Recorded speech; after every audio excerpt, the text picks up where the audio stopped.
Hello everybody and welcome back to Game vs. Bias. This week we are covering Iron Harvest, a game made by KingArt Games, developers of such games known as The Book of Unwritten Tales, Battleworlds Chronos, The Dwarves, which from what I hear has a very interesting Steam trailer if you guys want to check it out, very metal from what my friends told me. Now, to be honest with you, I've never really heard of this studio, I don't know the games they've made. But Iron Harvest is their groundbreaker, so to say. And joining me today to talk about this game, we have from left to right, Stefan. Hello. Chobo. Hey. And of course, my man Chris. What's up, ladies and gents? Unfortunately, Daniel wasn't able to join us today for the discussion, but he's told us a bit of feedback on the game, so we'll relay that to you throughout the podcast. Also, publisher for this game is Deep Silver. They've delivered a lot of great games over the years. To name a few, we got Wasteland 3, released in 2020, very good RPG, very meaty, a lot of decisions to be had, and Metro Exodus, my personal favorite Metro game of the series. They also did Saints Row 3 and Dead Island, and I'll have to name a few more. But these guys are the big deal. That's a pretty big name, to be honest, to get behind you on publishing. Yep, these guys are the publishers, and KingArt Games, most likely with Iron Harvest, are now marked on the map. Can't wait to see what they bring to the table next time. But I think that's enough of an introduction for the game. Also, just for those of you wondering, the reason we postponed this episode was because real life got in the way. A lot of scheduling issues with all of us. We are sorry for that, but we'll try to be more consistent in the future. Now, I do know I sound like a robot while I'm talking, but right now I'm getting used to this new setup. I have headphones on, and it's really kind of a mindfuck on my end because I can't really hear my voice. Hope I don't come off too much like a radio show host. Let's see here what we got. I mean, radio show host. It wouldn't be that bad. Well, depends. I don't think I'm. What was that actor's name from Good Morning Vietnam? Robin Williams? Yeah. I'm no Robin Williams in that movie. I mean, I sound more like Samuel Cowell. If I were to say I sound like somebody. Accurate assessment. Well, I mean, it's better than nothing. I take that as an offense. I'm gonna cancel both of you. Anyway, now that Now that we've presented the game, everybody now has an idea of who made it, what they made in the past, and who published it. Let's cut to the chase and get right into initial thoughts on the game, starting with you, Stefan. I like the game. I mean, it was fun, and it's a really good standard strategy game, real-time strategy game, and I had fun. Even we said initial thoughts. Yeah, but I guess those were his initial thoughts. I mean, now it looks fun. So the only thing I have are initial thoughts because I didn't really get that deep into the game. I'm not a big RTS guy, and also again, we all had our issues these last few weeks. A lot of scheduling issues, a lot of stuff to do, but I did play a bit, and my initial thoughts are, at least the beginning was not really what I expected, because when I think RTS, I think old school RTS like Cossacks or StarCraft. I was not expecting, first and foremost, snowball fights mechanics. That was a real, let's say, left hook, a southpaw hook from these devs. And also the stealth mechanic, which really caught me off by surprise when I saw that you could actually do stealth. Now, I don't know if you use stealth throughout the campaign, or if there are missions that require you to only do stealth. That's it. As I said, those were my initial thoughts. It's all I have to add to the conversation from here. But I do know you, Chobo, you finished the game, so I'm really curious about your initial thoughts and whatever you have to bring to the table to this discussion. Since I finished it, I think I'd like to go last and hear what Chris has to say. All right, Chris. So I'll be just like the completing one. So, initial thoughts upon seeing gameplay were that it looks like a Company of Heroes game. for a company of his clone, but it has mechs. And as I started playing the campaign, I was hit with the same softball hook, sort of. I mean, I get what they were trying to do. It was just a initiation into the story of the game, not really, and a little bit of the mechanics, which really just okay. We have a cover system, then that's about it, I think. Oh yeah, the cover system. Yeah, when I saw that, I actually thought, wait a minute, is this gonna be a mesh between XCOM style games and RTSs? Because I could get down with that. Not really. You just have a cover system where you have certain objects behind which you can get with your infantry. But Basically, you that's about just take less damage when you're in cover. it. Yeah. That's about as far as cover. Actually, no. Sometimes cover will block some certain types of projectiles from hitting Yeah. your units, which is kind of nice. And cover can be destroyed So- sometimes by heavy. And on fire, the but- we'll touch on cover a bit later because there's actually some gameplay mechanics with cover and with like the surrounding So- environments that are nice. It is basically the XCOM system, but instead of it being turn-based, it's real-time. It's Yeah. not really the XCOM system because Ah, in the shit! Here comes the excuse me, streamer. well, Actually, the XCOM system, the cover basically ups your defense stat, so that means it's less likely to be hit by an attack.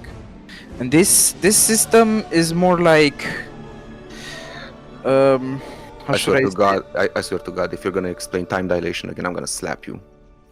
No, it's not a stat modifier from what I could tell. It's more of like a shield for your infantry, and that's about it. It's different from XCOM.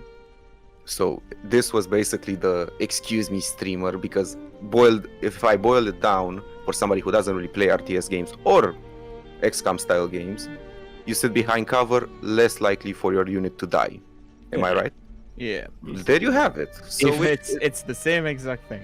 So Anyway. it's a mesh between the two. But yeah, so those were the initial thoughts. Now, let's Wait, talk. I didn't say my initial thoughts actually. Oh, right. Yeah.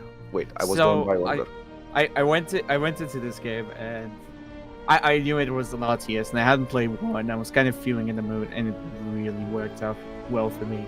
It worked out so well. I think I played it from one end to the other along like 3 or 4 days where I would probably play like 12 hours a day. Maybe less than that, maybe more than that. I can't tell you, but I did play like at least 6 to 7 hours a day whilst playing this, so this was a treat for me. That's quite the time sink. Yeah. How did you manage to find all this time while Cyberpunk is out? I finished it a day before Cyberpunk came out.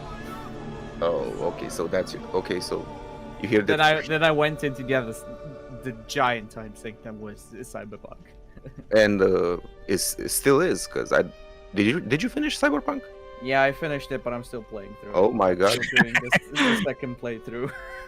Teach me your routine, master. You have so much time to sink into these long games. But anyway, as I said, I started shooting. Anyway, so let's talk about the options menu, UI design, optimization of the game. Did you fellas encounter any type of issues like tanking of FPS? Or, I don't know, let's say while you were in the options menu, were you like, man, I really like it for it to have this option and it's lacking in that department? What do you guys think? Since I'm gonna go first since I'm not that into option menus and stuff like that. I found that it was very intuitive and I found everything that I needed to find in there.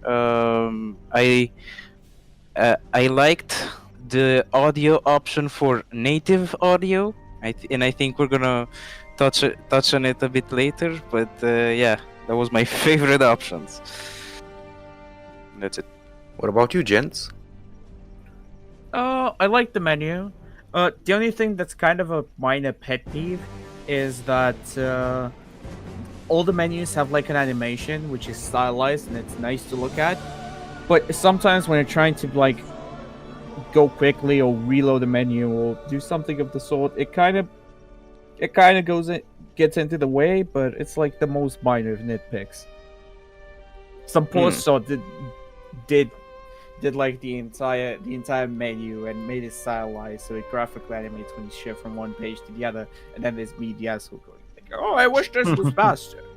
I mean, I gotta say, the lack of an FOV slider really turned me off the game. If you want to talk about FOV, Oh no. well, No, I don't. Okay, what do you want to say, Chobo? Come on. so if there is a thing about FOV, a game like this really needs to have a camera that's a bit zoomed out more than it currently is for my taste.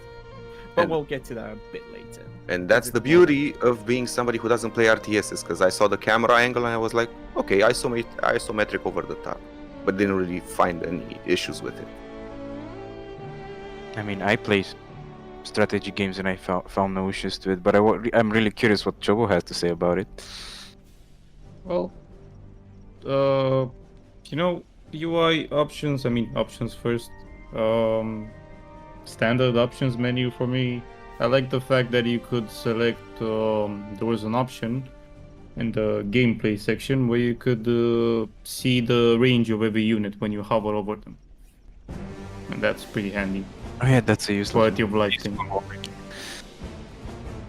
And other than that, the native option, as Steven here mentioned, was pretty good. Since, well, we'll talk later about that in sound design, but voice acting in this game on the English side is sometimes not the best. But anyway, that's it for me.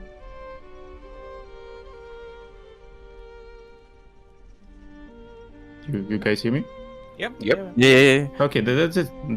That's it for me. I finished my thoughts. Well, as you guys can see, we are missing one participant in this conversation, which is Daniel. Unfortunately, he couldn't be with us today, but he did tell me that optimization-wise, from an optimization standpoint, he did have a few issues with this game. He got a soft lock at one point and a save corruption. So keep that in mind. Yeah. Also, do keep in mind that the game actually doesn't save separate save games as like separate entities. It will create one giant profile in which it will deposit all of your save games. So be careful when closing this game because you might corrupt your save file. Oh lord, we're in 2020. Well, I didn't It's have very this issue. possible you may find some online though. What about the UI design? Because we haven't really touched upon that yet. I think. Yeah, go. Go right. Can I go first? Yeah. I have some praises and some minor complaints. I like the fact that you can see when mechs reload, when you have some heavy cannon mechs, and you can see the reload animation above their icon in the game. And the snipers as well. You have a sniper unit with a hero in the game that also has the small loading animation, and you know when it's gonna be ready to fire. I like the unit bar that you have at the bottom of the screen. Although, if you have more than a certain number of units, you will have to Scroll. someone not really scrolling, but you have to like manually click and select the particular unit that they happen to train later on. This can be overcome if you just make some unit groups, but if you're not Quick making question. unit groups, A quick question about that. Can you set up hotkeys in the options menu? I Yeah. did not check, but I believe you can. All right, because I have, even though I don't really play RTSs, I have played Dota in the past, and I know for a fact some units there, some heroes, use hotkeys in order to interchange between different heroes, like Brewmaster, I believe was his name, whenever he's in his ultimate. That's why I was curious if you can do the same thing here with units. The really good thing is that the default buttons for abilities are all standardized over all units. So, for example, the leftmost ability is on F on every unit. So Yeah, which is great. it's not like in Warcraft where every ability has its own different button. Yeah, the abilities are standardized for each unit, so it's a good plus. Yeah, it's a on quality of my life thing part. for sure. Yeah. I agree. What about you, Chobo? You've been really quiet during this conversation, or at least this topic. I'm trying to look for things on the UI side that would like inconvenience me or that I would find like annoying to deal with. But honestly, the UI is pretty functional from what I've seen, and it does its job. It communicates a lot of stuff towards you, and it gives you info when you need it. The UI itself, like in game, will usually update pretty quickly and be fairly accurate to what's happening on screen. Unit selection looks good. There's also a really handy option if you're new to the game to like make all the units have their range indicators on, and that really helps you with positioning because you always know, hey, look, this unit has this amount of range or that amount of range. All right, That's so really helpful. basically the UI is user friendly, which is always good, and it's not cumbersome. That's what I get from all three of you. Yep. Well, that's perfect. Kudos to the developers. I'm pretty sure it's pretty hard to make an RTS game, especially as somebody who doesn't really understand them and always loses at them. So it's always nice to see that devs who love this type of genre can actually make things that people like. Also, Chris, you mentioned earlier big battle mechs, right? Mm-hmm. Tell me, do you like how they look? And that's a nice segue into aesthetics and graphics, ladies and gentlemen. That's how you do it. Well, I do enjoy the look of the mechs in the game. It looks like a Company of Heroes game, like similar graphics to Company of Heroes. I enjoy the design of the mechs, how they look. And any other units that stand out when we're talking aesthetics? Are there memorable things in the game? Like Yes, like you have a giant mech with double sides that can hack stuff to pieces. You have a hive mind drone that unleashes small bomb drones that. and if I were zoom in to and destroy if shit. if I were to ask you about these units, would the image of them pop into your mind? That's the question. Are they memorable from an aesthetic? Yeah, I believe they are, for me anyway. What about What you, I- gents? What I can say, piggybacking off Chris's thoughts, is that the models in this game are really well made. I think these guys managed to do something that not a lot of RTSs can do. That they can make a model that can be easily recognizable from afar in a large group of units, and also they don't it doesn't take away from the detail of the model. If you zoom in, there's tons of detail on each model, even on the tiny guns on the infantry, that it's like one fifth of a mech. This is the game's strong point. It's Yeah, art style, and the models are superb. So to quote the anime Gintama, a good design for anything ever is if you take away the colors, the lines, everything, and just leave the shape, it's still recognizable. And from what you guys are telling me, that's the case for these mechs as well. Chobo, any thoughts on aesthetics and graphics? I like the aesthetics. Basically, everyone kind of told the thing as it is. Like every single faction in the game actually looks pretty different from one another. And that was a question I really wanted to ask. Are they differentiated? Because I know there are different factions, and no mech or no unit looks alike, right? In a cluster, you still know that these guys are Team A and these guys are Team B. Yep. Yep. It's not as easily like immediately apparent when you're talking about mechs and when you're talking about infantry units. I'm sorry. When you're talking about infantry units, it's not always immediately apparent because Don't they have color change, color differentiation, color coding? they have color coding and differentiation, but an engineer from one side to the other will largely look the same. They do look a But- bit different though. Like the Russians have they some have, like- hats and stuff. Yeah, they do. They do have really like small details that are different about them, and you can definitely like look at the details and go, yeah, sure, that's immediately apparent. I that mean, it's for a infantry, unit. look, let's not be snobbish about it. For infantry units, they're cannon fodder, and it's okay. Yeah. I was more curious about the mechs, the mech side The of things. mechs themselves are really different from one side to the other.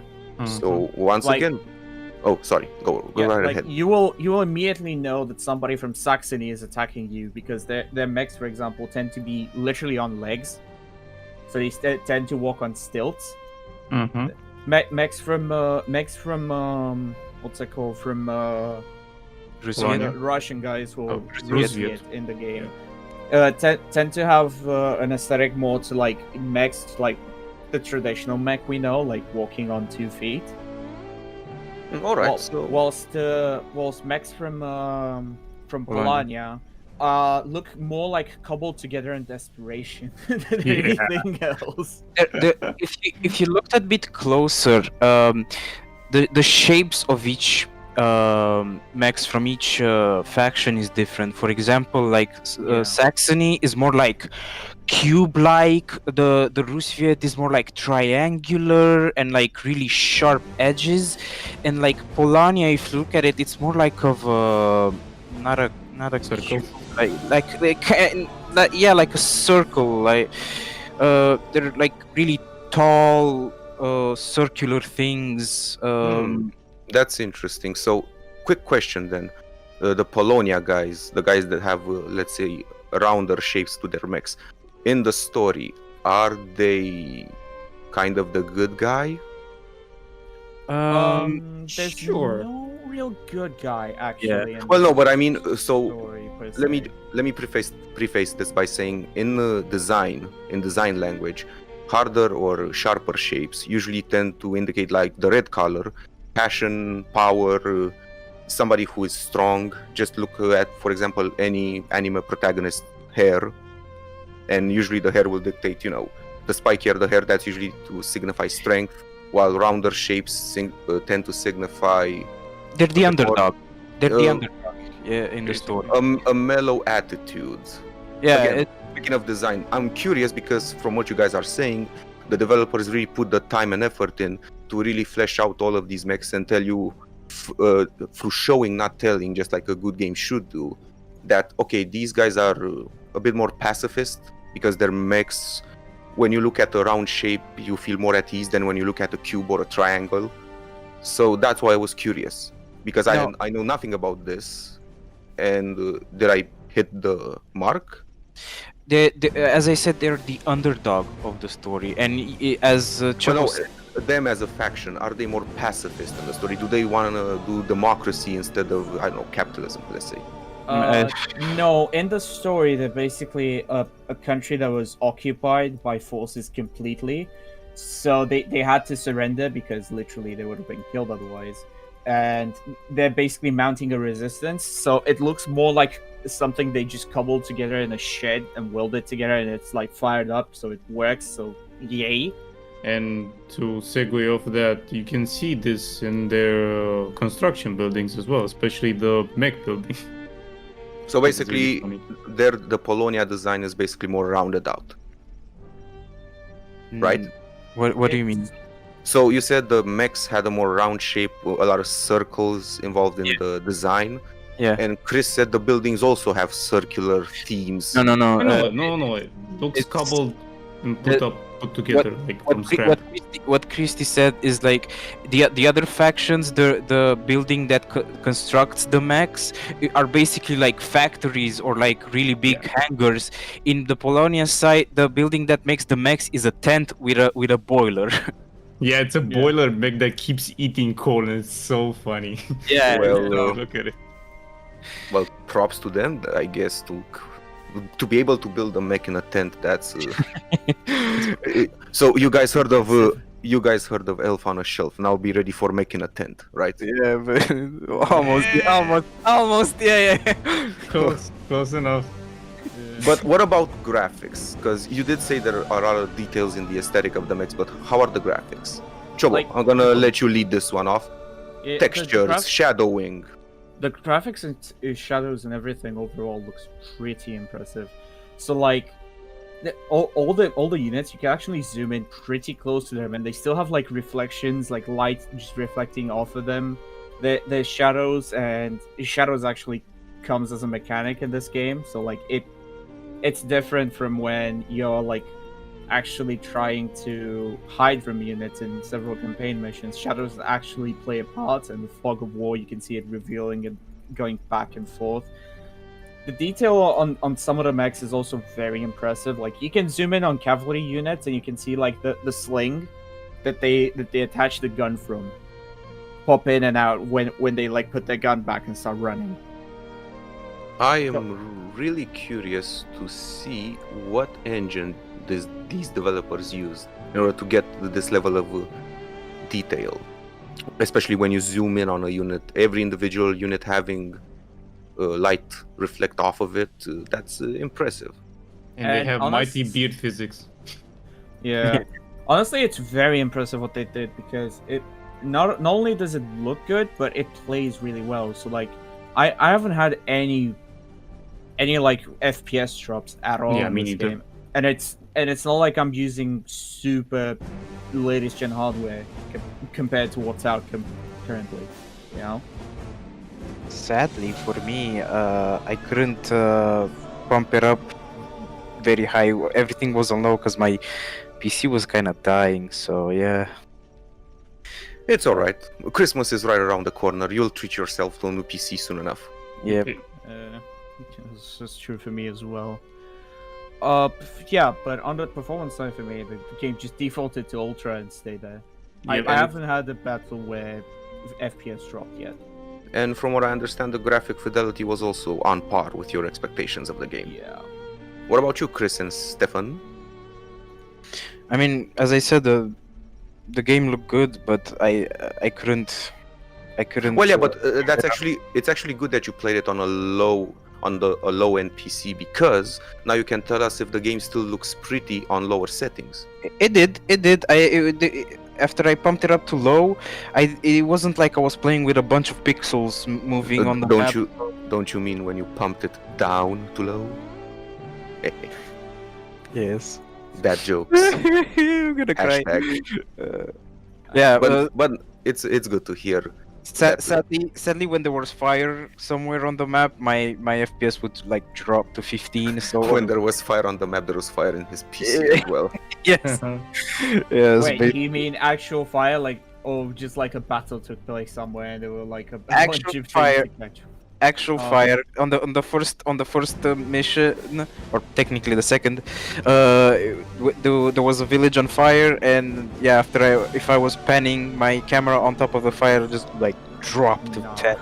10, 15. Now, Chris, Chris- knows 'cause he looked at me playing. So Now, Chris, I know you have the beefiest PC around, so I'm pretty sure you played it on high ultra, right? Yeah, it was everything on ultra. Everything looked crisp, looked good, and no complaints from me. All right. Well, it's good to hear that up till this point, only everybody has sung the praises of this game.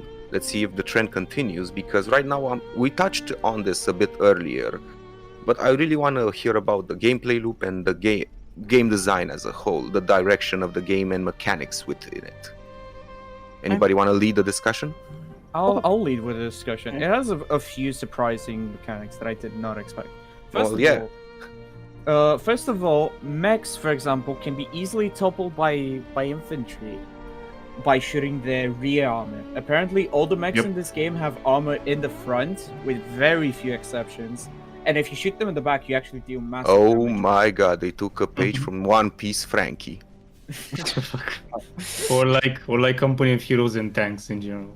Yeah. Because there's that mechanic in Company of Heroes as well. It does give you a lot of the Company of Heroes vibe, especially when you're in later stages and you actually only have like 1 or 2 hero units, and you have to like And deal would with you, them. when you say it takes a lot, would you call it a love letter towards Company of Heroes, or just plain plagiarism? That's the question. More like a love letter to it. It's not like copying it immediately and obviously. It's just like Little it little kind things of here and reminds there. you of it, but there's like there's like small accents. For example, we mentioned cover before. Cover is actually very important in the game, and it really helps you design cover. Designing cover for your units, especially when you have to defend choke points, is quite a difference from having it and not having it. Yeah. Because now, when you think of cover, infantry versus infantry, it's just like a damage modifier. You just deal less damage to it. But when you go infantry versus armor versus mechs, mechs can actually miss your units a lot more because they have to try and shoot over cover, which is not as easy as just simply aiming at them and shooting. Especially since some of the mechs in this game you use different types of ammo against different types of units. So, for example, you have a normal tank. It will use shrapnel ammo against infantry, and it will shred it unless it's in cover. When it's in cover, it just uses normal explosive projectiles to destroy the cover the infantry is in. And the infantry itself actually moves itself into cover, as you said it to. So what you're saying is there are a lot of decisions you have to make on the spot, like an actual RTS. You have on the spot, you gotta make a snap of the thumb decision. Be like, okay, I need these guys over here. I have to come up with a plan. It's not like just you can snowball out of control and just bypass any type of thing the game can throw at you, right? It is. You go, Stefan. At least with infantry, you cannot attack and just expect your army to win. Yeah. You actually have For to use sure. practice with your infantry, because as Chobo said, if you don't use cover, your infantry is gonna get melted really easily. But mechs being mechs, they don't utilize cover, so it's a bit. Actually, mechs destroy cover when they walk over it. Yep. So Depends on the size actually. yeah, depends on the size, but a lot of mechs can actually just straight up walk through buildings, which I is mean, very cool because It looks you so cool. Yeah. I mean, first of all. making a little parallel with the real world, in World War II, tanks were used sometimes to bash through buildings in order to destroy cover. So It helps especially a lot because you can actually hide and garrison units inside of cover, like inside a building. Alright, It's so- very possible for you to have like grenadiers in the building and just have a mech just walk through it like nobody's business. yeah, so Like, there's a lot of decision making, which is always nice for a game like this, because I'm pretty sure from the way you're talking about it, Chobo, it was very impressive, and you never got bored of all the options you had while in combat, right?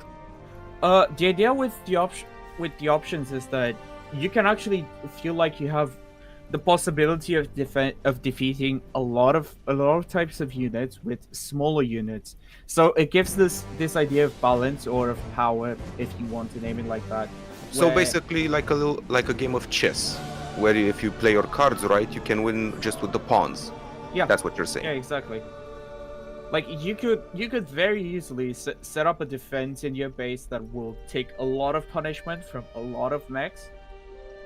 That can be on one side destroyed, but on the other you could just swarm your enemy with so many units, so many light units that are quick and fast that they wouldn't have an actual time to like forge a strategy. So if somebody, for example, would invest heavily into artillery, you could just make a lot of really fast and speedy mechs, and you could just trample over them. Yeah, with any exactly. type of artillery, which is classic RTS. What about you, Stefan and Chris? Anything to add to what Chobo has just said? You can go ahead, Steven. I'll be honest. Well, as I was saying with the cover system and him mentioning that mechs can walk through buildings, as I said, the size matters, because the small mechs can't Small really TP. can't really destroy buildings, so you need a bigger one. I've noticed like buildings can take a lot of punishment from artillery, even like just straight up shooting, but they just instantly get toppled just by walking through it. I don't know, guys. Have you found buildings useful at all? Actually, because I would Not at all. I For would- me. I would No. put Except my for cover, but not like garrisoning units inside of it. Them. yeah, because I would just put my unit in a building, and I found that it wasn't shooting at anything, and it felt a bit frustrating. Actually, the only way you get units to shoot at, first of all, not all units can shoot from buildings, and the building itself has to have windows facing the way you want to shoot. Otherwise, they won't have a, Obviously, yeah. Damn, is that detailed? I never noticed that. I just Yeah. put units into buildings and I was like, why aren't they shooting? What the fuck? Is that a bug? Yeah, you actually have to put them in buildings that have openings you can shoot through. Damn. Oh, I man. was just about to ask if you could actually put a sniper in a building and have him pick off units from You afar. don't have snipers. You don't have Yeah, snipers in you the have- game. Hero The only unit. sniper that you have is actually hero unit. Alright, so no snipers. Well, Yeah, well, but well. I don't know. It felt like the building had windows on in the direction that I tried to have my unit shooting, and it wasn't just shooting. I don't know. Maybe it was finicky, but yeah, buildings are a bit of a not wasted, but not great mechanic. Not a great mechanic. Well, they can't all be winners. True. Let me just ask this. You say buildings are not a great mechanic, but do they subtract from the experience? Do you feel like it is less of a game because of the buildings? No. No, Then I it- feel like it's more of a game because of the buildings, because it adds something that it's not like massively important, so you can like deal with it, but it feels so much better because it's there. Well, that's good to hear. But what about the gameplay loop? I'm really curious to hear your thought. Oh, well, actually, no, Chris, you didn't say anything about the design. Yeah, you have anything to add? About the buildings, like the Jin said, it doesn't really subtract anything from it. But actually, I do like the fact that there's this unique way of when you enter a building, you can't enter any unit. I mean, you can, but they won't fire. Like you don't have flamethrowers just dashing out the windows. Which is kind of cool because I remember in past like Company of Heroes games, you could put so many types of units. You could put a sniper, you could put some MGs in there, they would just fuck shit up, and it would be annoying because you couldn't sometimes deal with them properly. You'd have to sneak around, throw a grenade in there, or get some flamethrowers. It would be more of an issue. But here, not so So much. basically, it's either one or the other. It's either the extreme where the buildings are very important, or in this case, where they basically change nothing at all. Yeah, basically. But I'm curious Oh. to hear. Oh, do you have anything else to add? Oh no, that's cool. I'm curious to hear about the gameplay loop, especially. Did you guys find variety in the missions? Were you bored? Did it ever become like I mean the a campaign. routine? Yeah, throughout the campaign. How's the variety in missions? Because I do know there is a stealth mechanic. I do know you play with 3 different factions, I think. Yes, 3 different So, at any point in the campaign, did you guys get bored playing? Were you like, this is the same mission again and again, but with a different reskin? That's basically my question. Yeah, Actually, yeah, there's a lot of that.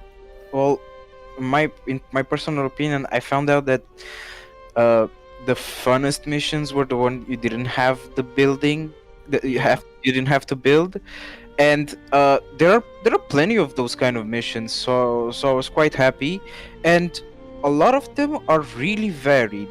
Like for example, in the Polonia side, you have the train one, and that was fun. And on the Rusviet side, you had the stealth mission, which was the Yeah, well, it was funny. I was like, oh, I have a stealth mission in my RTS game. that was so weird because you were playing with a hero that can go invisible, and the invisibility would go away if you were too close to an enemy unit. Either way, the it was such a weird addition to an RTS game, and I wasn't expecting it. It was a pleasant surprise, but still, But was it good? That's the question. it was okay. It wasn't great. Because in my experience, usually when a game is something and then they just try to tack on different mechanics from other genres, they can backfire real quick. Like what comes to mind is the stealth mission, well, stealth quote unquote stealth mission from Yakuza 0, which I played through a while back. Chris, you remember how Yeah. mad I got at the stealth section in that game? because I remember. it didn't really fit the game itself. So that's why I was curious. Is it different here? Does it again subtract from the experience? Were you mad at the mission? Was it BS? I failed it a couple of times, but luckily in this type of games you can save almost at any point in the game. So you passed a really hard part of the stealth mission and you just save easily. And if you failed, you just went back. And it didn't take away from it, but it didn't really add that much. So it felt tacked on. That's basically it. It's like it gave us a one type of mission, and I think that was it. That's that- the only one, I believe. That's the I only think- stealth mission, and that's kind of it. There's from what I've played, there's a total 3 or 4 stealth missions total. Oh, you say 3 or 4? I'm saying I'm like I think it's it's maybe like I'll say it's maybe like 3. I didn't finish Saxony. I know you have something stealth to do there because the main guy is getting chased by. Basically, every The army. single one has kind of a stealth operation type mission. All of them have one. And do they feel tacked on, or would you rather them not be in the game? That's basically the question I'm asking everybody. Honestly, they don't feel tacked on, and they really make sense in terms of like in a narrative way. It's like it Yep. makes sense why he's doing that. It makes sense why there's not an army marching in through the territory. So from a story standpoint, it makes sense, but from a gameplay standpoint, Yeah, it kind of makes sense. There's aids. Usually, when you have a stealth mission, there's usually items on the ground that will fully heal your unit or Alright. your like commando in case he gets hit or you take like a fight that you weren't supposed to and stuff like that. so what? Well, since you're talking right now, Chobo, what's your take on the gameplay loop? The gameplay loop on the missions is kind of the same for most of them. It varies enough to where it like very rarely becomes boring or you feel like you've done this a 1,000 times already. So it's not like from mission 2 onwards you only like get a base, you set it up, you build it, you just overrun forces because you know how to. So make every units faction work. has enough differentiation between them, mechanically speaking, so that Yeah. it doesn't feel, I don't know, tedious. It doesn't become tedious throughout the campaign, right? Yeah, but it does. It's also enough differentiation of the gameplay itself, and the way that each faction works is pretty different. So you feel like sometimes you feel like you've done the same thing, but it's different enough to where you don't really care because it's also new at the same time. What about you, Chris? To add to what Chobo was saying, the missions themselves, because they're so varied, you have a mission where you play with the hero and a few units like a commando, you have stealth, you have a base building, you have missions where you have a large force in your assault, then you base build, and it kind of plays around with, juggles with all these. And when you usually have like, I think there were 5 to 7 missions per campaign, I think. 6. And when, or 6, I can't remember. When another similar type of mission comes along, it's usually in the next campaign and you have a new set of units to play with, so, you don't really get bored. Yeah, the campaign is mostly to introduce you to each unit at a time, because Yeah. I found it really good is that as Chris said, one mission you have a set number of units and that are available, and as you go through the campaign, more units get unlocked and you get more familiar with those, and it's the progression in the campaign side. I found it really natural and really advantageous to knowing Mhm. that. I really loved when you can build some machine guns or some cannons, and you just hold the choke point, and there's swarms of enemies going, and you just murder them all. feels really good for me. I don't know. Oh yeah, here's a mechanic that most RTSs would not even touch with a 10-foot pole. You can pick up guns off of enemies you killed. Oh Yep. yeah, And that's cool. That's pretty cool. Yeah, that's very cool because it's something that most RTS games would not do because you can upset the balance pretty badly considering you can make a bunch of like default infantry soldiers with no money at all. You use them to kill like anti-tank units, like anti-tank infantry units, and then just pick up anti-tank weapons and you set. Yeah, but take into consideration it takes like at least 10 seconds to pick up that weapon, and you cannot take the more advanced ones like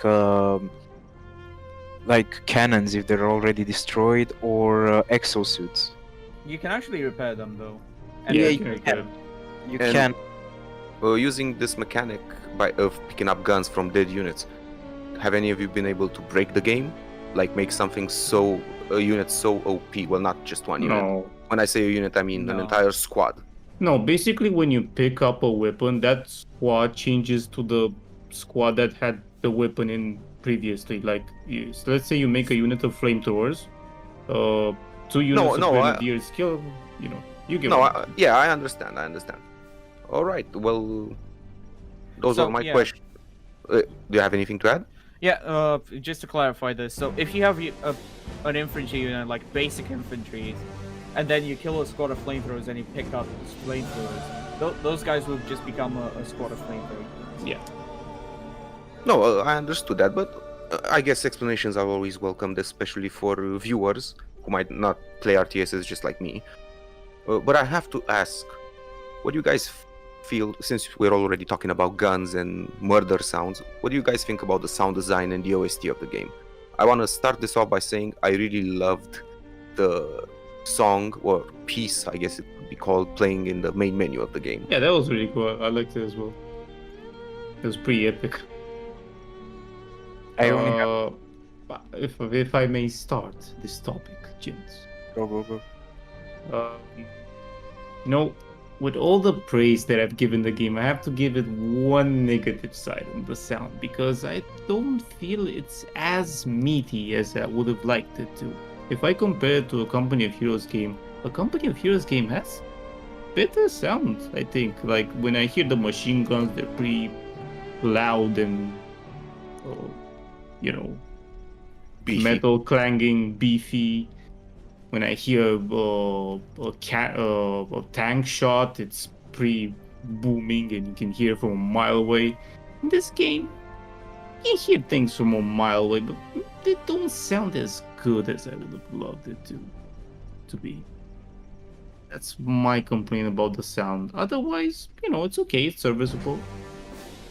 Music-wise, I don't think I've heard any type of music except the main menu one and parts of the cutscenes. But in the game itself, when you're actually playing, I don't think there's any music. Was it just me? Or maybe I was too focused No. on the gameplay.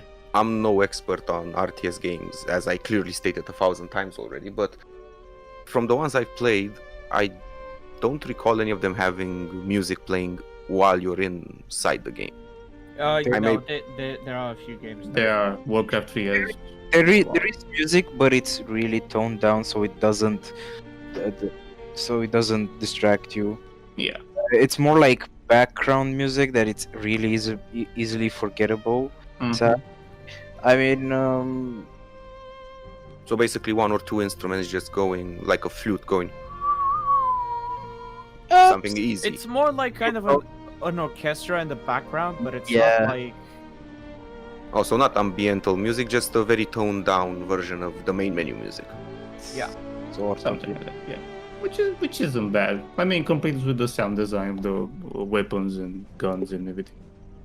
What about you, Chobo and Stefan? Anything to add to this?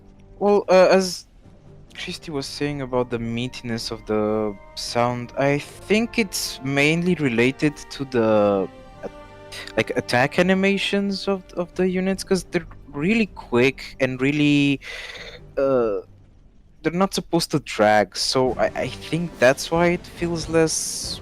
Maybe actually you're right because they are way quicker than Company of Heroes.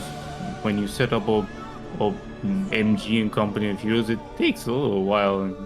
And when it starts going, it starts going. in this one, I think it fires like what 10 shots and then it stops, and Something like that. that's not a lot for an MG, and I think it's tied to balance. So Yeah. yeah, in a way, the sound design represents how the firing works in the game, and I find it accurate-ish in a way. Yeah. Any thoughts, Trobo, on this one? So here's the thing. Sound, for a lot of units, it's not super detailed or super loud, because in later times, like you will have like the 3 artilleries and 4, 5, 6 tanks shooting at once. There's tanks with multiple barrels. If every time you have like the godlike sound of like Thor hitting his hammer on top of your ears every time a tank would fire, the moment you'd start having like the bigger armies, you just turn down the sound by default just so you wouldn't go deaf. So I think the you're right, sounds yeah. being a bit more muted, I find them better off like that than actually going towards, hey, yeah, just Yeah,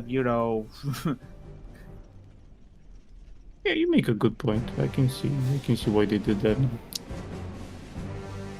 Also, can we talk about voice acting right now? I mean, yeah, sure. You can go right ahead. Yeah. I started playing straight with native voices. So what that means is, since the 3 factions are based off of Poland, Russia, and Germany, Oh my! each You don't say. each faction soldiers and heroes and the cutscenes with those heroes have the Native voice lines. in Right? in the native language. But I it sounds alright to me since I don't know the language. But if you if you go back to English, I think they use the same voice actors that they did in the native voice to do the English voice lines, and So there's a bit of an accent present. It's- when they speak. Yeah. strong accents. It's not. Kinda- it- No, sorry, go on. It sounds a bit funny. It sounds a bit funny. Is it Funimation funny or Sure. It's not bad. It's not bad voice acting in English, but well, it's not great. Sometimes their intonation is really weird. basically it takes you out of the story? That's what you mean. Yeah, sort of. So I would recommend to play it on native voices. Yeah, same here. just use subtitles. Well, Yeah. but maybe, just maybe you feel that way because you first played it natively and then changed back. If you would have started it with to the be English honest, voices, maybe Sorry. you would have liked it. No, go right ahead. I played it with only voice acting, with English voice acting. I didn't Same. even touch the native act. Everyone just kind of tries and does the accent specific. So like Rusviets will go more towards like a Russian accent. Hey, привет! This is so cool! Ah! And You know? so wait, so do you think it wasn't the case that they had accents, the actors I mean, but a case of the direction of, well, the director was like, hey, can you do that but with a more specific accent so we can really underline the fact that you're Russian? Yes, brother. I think it kind of sounds more like they had like actors who are like native speakers or like natives of the specific language. So you would have just somebody that's basically just Russian and that's his normal accent when speaking English. Yeah. No, well, then there you go. But It how- doesn't feel like But what about the quality of the voice acting? Like, did they feel like Fiverr voice actors or top-notch? Fiverr. I think they just wow. I think they just had people in the office and they were like, okay, we need to stop voice acting now. no. I mean, they. No, sorry. As I said, the intonations of some of the lines, it was really. Yeah, they weren't good because It was they didn't portray the line properly. So But they it- weren't. It wasn't really the best performance, voice acting performance you guys have ever heard. It wasn't really No. Game of the Year awards worthy. No, right? it wasn't Laura Bailey, No. Ashley Johnson stuff. No, but as I said in the native one, it sounds fine because I don't understand the language. So that's why I'm recommending that setting. Yeah, Was it at least passable in English? Yeah. It's passable. All right. So when I say passable, I mean, was it campy passable? Like, let's say Resident Evil 1 on the PS2? No, it's not. Voice acting? It's not that awful. No. All It's- right, okay. So it's, I don't know. I can't really think of a campy game, campy voice acting game off the top of my head. But at least now we know it's passable. It doesn't really... Does it take you out of the story? Like, No.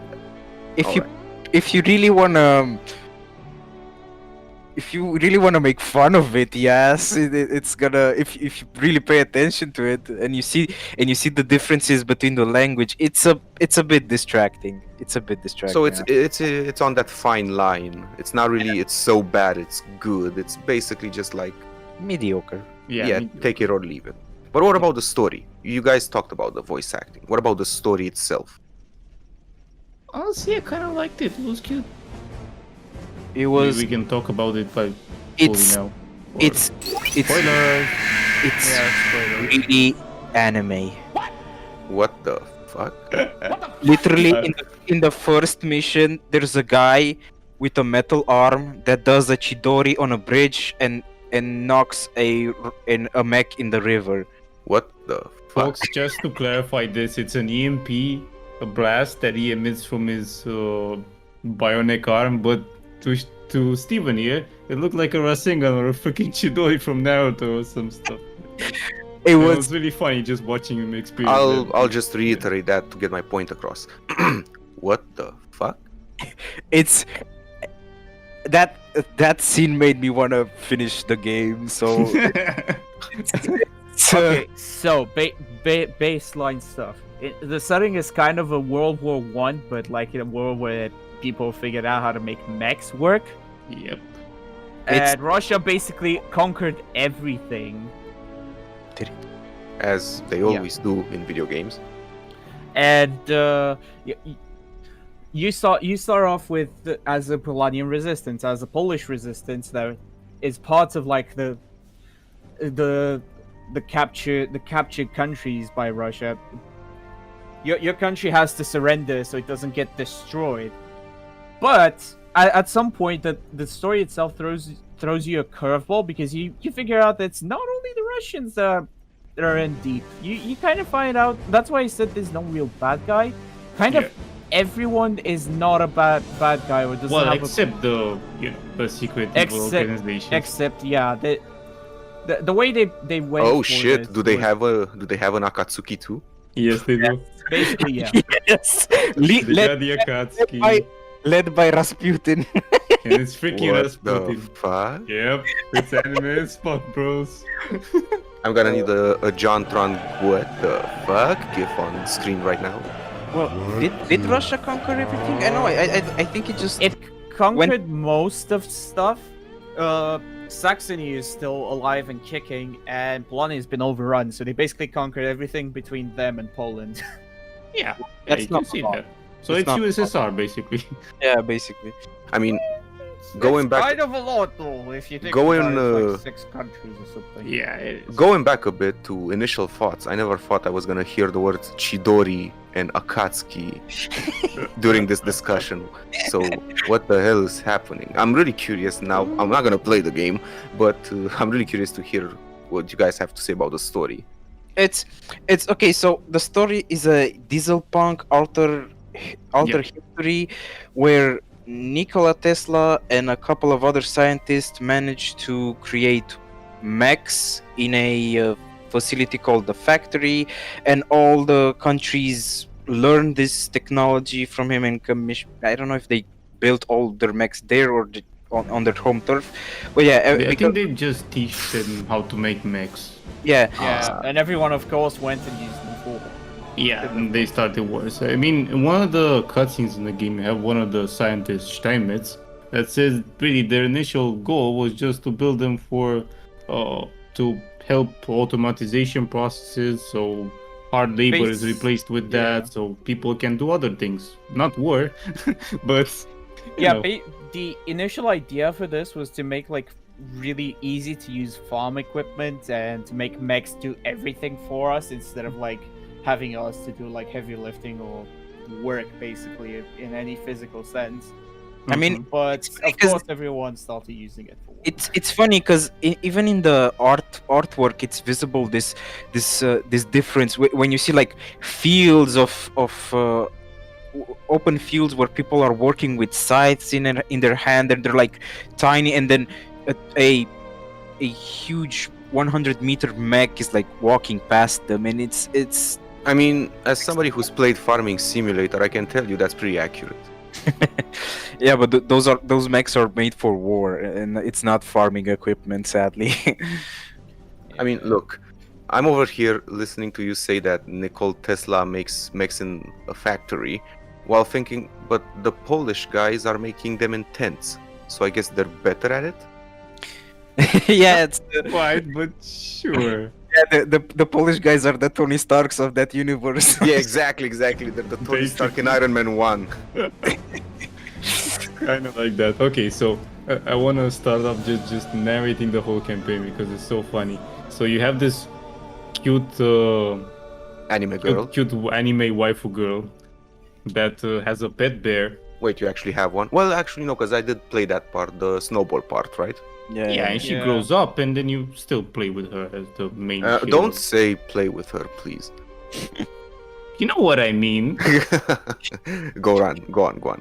You control okay. factions. And she has a pet bear named Wojtek, which is a real bear. And those of you who know World War II history, it was a bear serving a Polish regiment, which is a funny reference. What's its name actually? Wojtek? Yeah. Oh my god. Name. Okay. Why am I not surprised? Yeah. Just another day in Russia, I guess. Yep. Oh yep. wait, Poland. fuck, it's Poland. So, quick side note. Kurwa. The game is actually based off of a board game called Scythe. Well, that I did not know. Interesting. Don't tell David that. Yeah. Yeah, it's gonna want, guys, let's play this one. Then we never hear from it again. And you have official artwork on that board game, and it's something. It's something. So it's really good, right? I just looked a bit like for curiosity's sake. I'm not a board game player, so yeah. I don't have an opinion. Chris, go on. You are telling So, us about the little Basically, girl. you have the cute anime waifu with the bear. She goes on becoming like a Joan of Arc for the Polonians. She meets her uncle, which is kind of a scumbag. He's kind of somewhat of a villain archetype that wants to put Does the this- good of the people. Does this story arc end with her being fused with the bear? No, that's not the Brotherhood Alchemist Brotherhood All right. type shit. Because Thankfully, you basically hit terrifying. all the story bits with the description. She has an uncle, which is evil. She's a little girl with a pet. Well, I was she's not half a little girl now. She's grown up. Well, yeah, I meant from your description. Yeah. So yeah, the uncle is just the archetype of the guy who puts the good of the people beyond everything else. If he can kill 1 million to save 10 million, then cool. Doesn't matter. The means execute the ends. Yeah, I think that's the saying. Means justify the ends. Yeah, there you go. That's what you That's were it. looking for. That's the thing. That's the. All right. So juice. where does the story end up? Where does it go? Okay, so the you find some Rus Viet colonel that turns out to be working for this evil organization, and is after one of these scientists. And the scientists, in his mind, hold the key to this factory, which is now enclosed, and nobody is allowed to go into Tesla's factory. So they need one of these other scientists. They stopped working with Tesla. And well, in this Connor's opinion, they probably find some sort of key on them or something. So what there. happened is, Tesla and these scientists made mechs and made them for the sole purpose of like ending farming and Yeah, automation. Yeah. automation. And the moment Tesla figured out that these guys were just planning it to use them for war, he went, okay, fuck no. Yep, fuck that shit.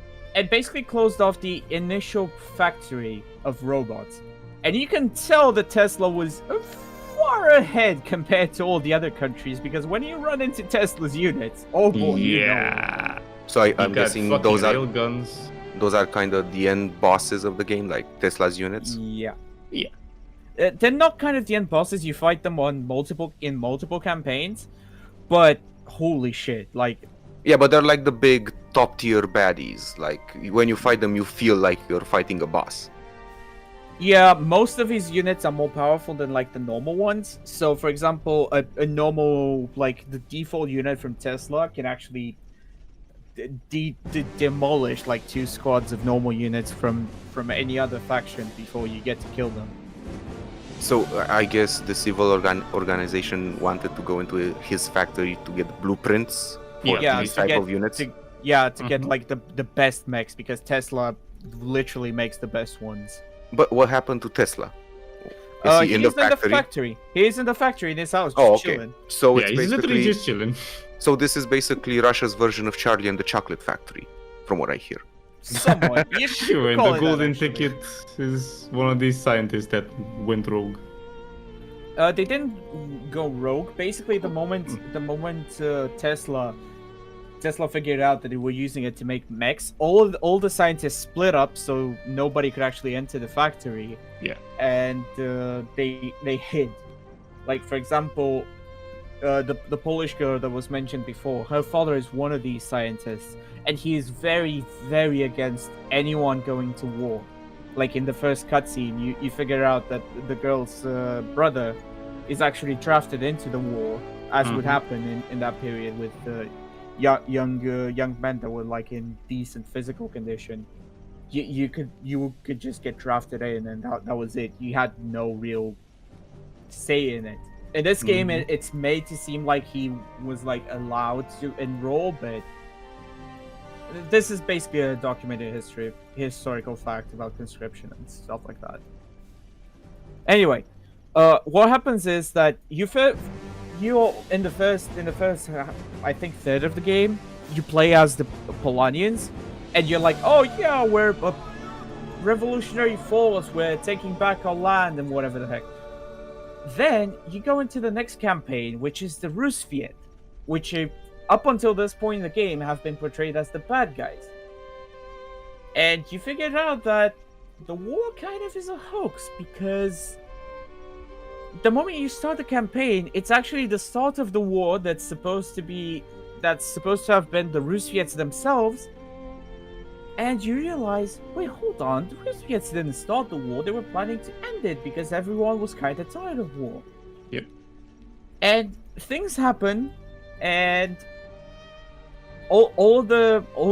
Polonia gets blamed for basically the entire leading structure of the Rusviet force being attacked and being threatened. A lot of casualties happen, and at the end of it all, war starts because everybody's like, "Oh, they tried to kill the Tsar, yay!" Yeah, there are a bunch of like coup attempts, like at killing the Tsar. Like there's one in the talks of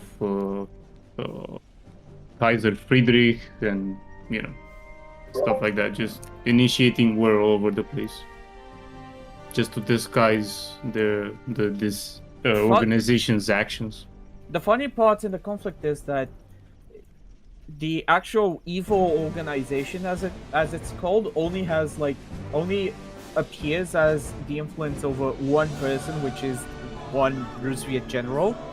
Otherwise, most of the time it's just plain stupidity, because the Saxon campaign is basically a prince going mad with power when they're during the war, he sees a lot of his soldiers and troops just get mowed down and killed for like a few meters of land. And he goes, you know what? Fuck this. I'm gonna do whatever the fuck I want, and I want this war over. Problem is, he goes into the means justify the ends kind of tirade, and then Yeah. he goes crazy with power. Then he kills his father. Then Yeah. His initial fear was that this organization, which usually goes by Fenris in this game, would basically overrun him with forces and then kill him and his people, and then like just slaughter them mindlessly and uncaringly. So, from what you guys played, what are your thoughts basically on the story? Like, is it good? Is the narrative okay? Are there any plot holes that you guys might have picked up on? Plot holes, not. It's basically a war. Not opera. What's it called? It's basically a war story, and you see the sides of all sides, and in the end, it's basically. And this does the shadow- does the story make how should I put this? Does the story make you feel empathetic with all the quote unquote bad guys of the story, or basically does it make it clear that there are shades of gray within it? as the bad guys are the shadowy organization that manipulate people into going to war, and those bad guys are not empathetic at all. And Are they Disney over the top villainous, or are they basically just They're This- kind of in the shadows, actually. they're- Again, they're- Yeah, you they don't they really don't get see really much. mentioned. The only avatar, if you want to name it that they have is the Russian general. That and how is he? Basically- Does he get any type of character development? he gets a bunch of character development, but he basically gets the kind of development where he's annoyed that he hasn't advanced as quickly as he would have liked in rank and everything. So he basically turned to this organization that is basically a bunch of leaders and politicians that they just walk behind leaders' backs just to get to a point where they control everything. So it's And- basically there's people like making puppets out of our world leaders and stuff. No, like that. all according to Keikaku. I get it. So, does it end kind of like this? Like, who wins at the end? it's basically the all sides, all the heroes that we controlled throughout the campaign, they realized who's pulling the strings behind this war, and they kind of try basically stop everyone unites at the end, and it's a big friendship moment, and they're like, okay, Oh, the let's power fuck of this friendship. yeah, basically. As I said, anime as fuck. So there is a clear winner at the end. Like the war ends, the shadow No. figures. No. Oh, It's sequel. It's not sequel baiting, but it sets up a sequel. so it's a cliffhanger. What Yeah. you're telling me. Yeah. It's not even a cliffhanger. Basically, what happens in the last mission is you go inside, but because of Rusviets breaching the walls of the factory of Tesla's factory, a doomsday protocol triggers, right? Which is like this giant death machine that's gonna Mhm. basically start frying everything in the radius for no apparent reason for Like the end of 20 kilometers. eternity. It's like a giant mech that just walks around and just vaporizes everything. No, I said that it builds up energy and then eventually it explodes in a 20-kilometer radius and kills everything. Yeah, destroying the factory and destroying everyone next to it. Yeah. The idea with that happens is that all the sides just come together to destroy this mech, to like kill this mech. And it- then and then then the game yeah, ends. sorry, go. But- It's basically all the heroes we controlled. They destroy the mech. They save themselves and the factory. So there's no And- explosion. And No. and them with Nikola Tesla team up to start combating this shadowy organization. Oh, okay, and so that's it. so basically they're setting up a sequel where you fight the organization. Sort of. All right. Well, I think that's almost everything story related. In case anybody has anything else to add, character development, I think characterization. I might have forgotten a gripe that I had with gameplay. Go for it. Gameplay of the missions, it's kind of related to both story and gameplay itself. Gameplay difficulty sometimes varies so wildly in missions. Yeah. Like missions where you have to build your army and where you can build your army from a base and everything feel a lot easier to do than other missions where you're like very limited on units and Yeah. you have to find and sneak around. Well, it does make sense in a way. It's harder when you cannot just replenish your troops over and over.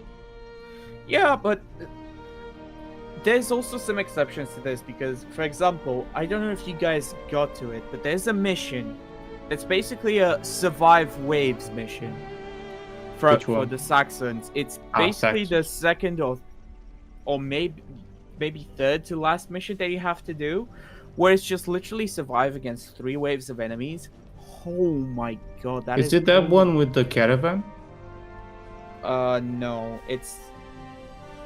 Let me think. It's the one after you. After the main Saxony hero gets deported and you escape on the bridge, you're told Okay. you have to dig in because they're following after you. Oh, But here's my question: does the difficulty spike or drop is all over the place, or is it incremental? Like every mission you do, it builds upon what you've learned before. It's incremental, but sometimes it's kind of steep. Because the mission that I'm stuck on now, it's basically I have a small base and I have to fight like 3 bases at once, and they also get reinforcements from outside of the map. So just the game suddenly like pops enemy units from out of nowhere, and it's like really difficult. it's And just one time with those reinforcements, by the way. It's not all the time. It sometimes feels like it's padding the game in a weird way. Here's another question.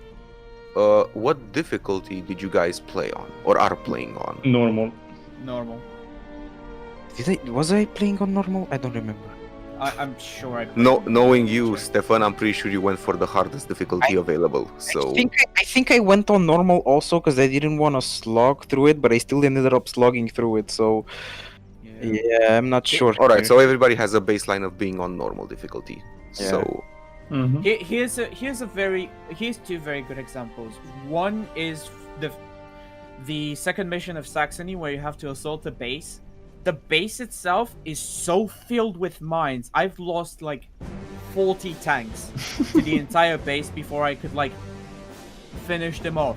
This is in a situation where anything they throw at me is basically child's play and I just annihilate them. And every single time it takes me like 5 minutes for my mechs to cross from one side of the map where my base is to the side they're on, where the base is. And it just feels really padded because it's just placed there. Like, yeah, it doesn't really build mines. It doesn't use them. It just uses units mostly. these are valid complaints. I'm surprised that the difficulty isn't. I mean, Stefan said it's incremental, but from what you're describing, it feels like one mission it's basically a luck of the draw. One mission can be super easy, and then the next one you feel like you're playing on the hardest difficulty Iron Man mode. Yeah, and then the third to last mission is where the difficulty actually spikes insanely. This is the only mission in the game that I failed. And I failed this mission 4 times in the context of I would fail at the last wave of defense. And it would take me like 30 minutes to get there. Man, that must feel frustrating. Yeah, it was really annoying. I actually had to pause to like take a pause from the game and then come back. Here's how the mission works. You get set up on like a hill, and enemies need to walk in the tower defense style through a path into your base, and then explode like battle starts. The problem is that the game throws so many units at you. By the time the first wave comes in, you can at maximum have 2 or 3 bunkers with anti-personnel weapons up, maybe a tank, and let's say like a bunch of anti-tank infantry, like 2 or 3 squads. At this point, the AI, the first wave, will throw at you about maybe 20 infantry squads, probably 7 tanks and 2 units of artillery and 4 mortars at you. Yikes. That sounds fun. That sounds extremely fun. Then you've got a total of 5 minutes to prepare for wave 2, which is even bigger and has better tanks. So Well- apart from the initial units, you get added 2 more heavy tanks. I guess this game isn't fucking around. Yeah, I Some- mean, honestly, infantry can be fended off with one MG bunker and a MG squad in it, because Yeah. Yeah, the only problem is that mortar rain down upon you. yeah, you actually build against those, and the rest, like The as I only said, problem is resources, because you don't True, have resources true, to true. build them. That's the problem. So the way you're supposed to win the mission, and the way I managed to win the mission, was I would destroy a bunch of tanks in a chokehold and then move my enemies to the right, so I would make sure that stray projectiles would not destroy the husks of like the enemy mechs. Then when interlude would happen, I would just send all my units to scrap. You can basically scrap the Yeah, yeah. husks of dead I destroyed think it mechs. says in the cutscene as well. Yeah, you have to do guys that. said. The problem is that it's mostly a luck of the draw, because stray projectiles or other mechs walking on top of them can actually destroy the husks, Yeah, yeah. and there's 0 resources. Mhm. So if you just kill them in a line, you're gonna have one of the heavy mechs just walk all over them, and that's 0 resources. So that's how I managed to do it, and I managed to get like a sufficient force of tanks to do going that I could just follow them one by one into like a chokehold, and then barely managed to like I survive. think I saw a guy who had, I think he had all his defenses set up right where they would come in the map. Yeah, the problem is that if you yeah. do that, there's monsters that spawn in that can hit you blind, which is really shitty. So you can have mortars over a mountain That is nasty. where you literally cannot shoot with any of your units, just blind firing on top of your I see. bunkers, and they get destroyed, and there's nothing with the range necessary for you to get there. So, from what I hear, I'm not gonna call this game a mixed bag, because throughout the conversation, I did feel like you guys enjoyed it more than having complaints about it. Yeah, Yeah. for sure. So, I would really like to ask you, would you guys recommend this game to RTS players, to Yes. any type of players? For example, from what I heard, I don't think I would enjoy this game, so I can't really give it a seal of approval. But I'm curious about your guys' thoughts. if you don't like RTSs, don't play this game. Yeah. This is not gonna cure your hate for RTS. It's as we said. Hate is a strong word. It's when it disinterest. There we go. If as we said, the difficulty curve might be a turn off. And again, and- this is not just for me, for anybody listening. Yeah, but you're the archetype of people, of the person who doesn't play RTS. I represent nobody. I'm just. But for RTS players, this I would highly recommend this, and because it filled a void for me that because there haven't been really well-made AAA RTS games in a long time, and this is just right up my alley.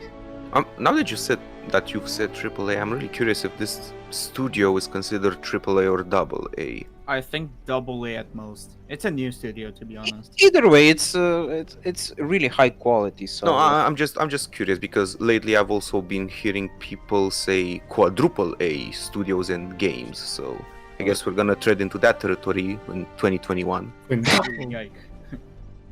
no, but it's I would say it's AAA quality games. So yeah, it's. What I about would you guys, Chobo and Chris?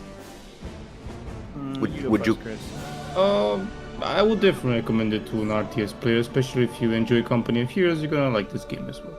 So, yeah, if you're not into RTS, just play what you like, man. this won't get you to the dark side of the RTS. Watch the playthrough for the anime moments, and Yeah, that's exactly. Watch that, you're gonna have fun with it. I mean, I could just watch an anime and get the same reaction. it. Not really. No, mate. What about you, Oh. Chobo? Because you actually finished the game, so So I would recommend this to any RTS players, especially if you're like a seasoned RTS players. This game on higher difficulties will test you. Like normal sometimes really throws a lot at you. I don't even want to think about what like higher difficulties would mean. Yeah, me neither, actually. so perfect from a single player experience. You guys had fun with it, and you would recommend it to veterans of the genre or people who are curious. Oh, that's a good question. Would you guys think of this game as a gateway to RTS games? No. If No. people might be interested in the genre, should they pick this one up first, or do you have any other recommendations? Listen, there's kind of a category of RTS games here because this one is more like you don't send like massive armies to battle. It's more of a micromanaging I game. think at the times. biggest flaw of the game is the army size itself. The army size isn't that big. Like at No. most in the game you'll have like 6 to 7 tanks maybe, and that's about it. That's like the I maximum. think your you have a population 90 will- pop cap max. I think 90 is the max, right? The maximum population cap that I've had was 17. Well, yeah, and that's 19 that's more why max. that's why I'm asking for the viewers that might be curious: is should this be their first RTS game if they're interested in the genre? No, Probably definitely not. All right, so you've heard it here first, or maybe last, folks. If you're interested in the genre, better pick up something else. If not, and you're a veteran, this game might actually be something worth checking out. Any I mean, you conclusions could- on? Here's a point of view. You could try it on easy and see how you fare, and then go into like higher difficulties.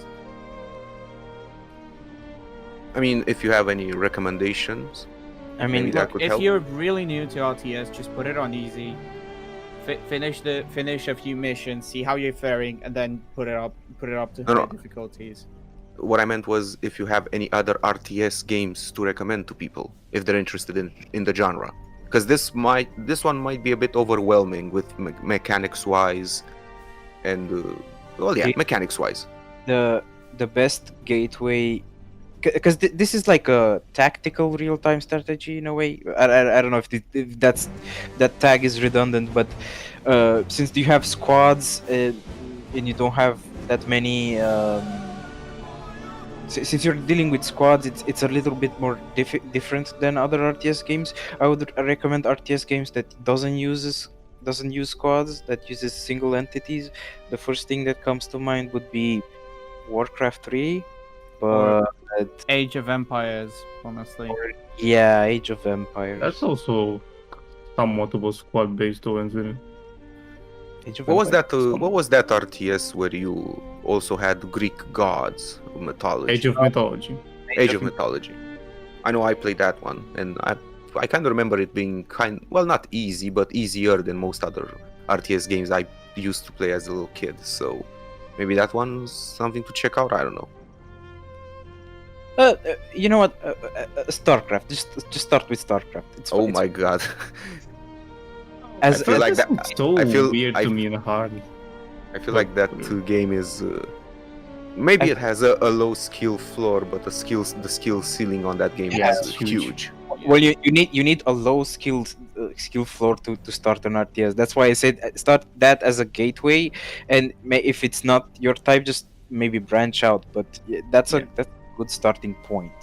You don't need to become a pro in StarCraft to start enjoying RTSs. Yeah, true. Well, I guess that's all the time we have for today, folks. These were, these guys' thoughts on Iron Harvest. I didn't really have much to add to the conversation. I did have a few things to say here and there, but from what I hear, the game is very good, and I'm pretty sure all of you give it your seal of approval, right? Yep. Yes, sir. A+. And spoiler alert, in 2 weeks, our next game we're gonna be covering is gonna be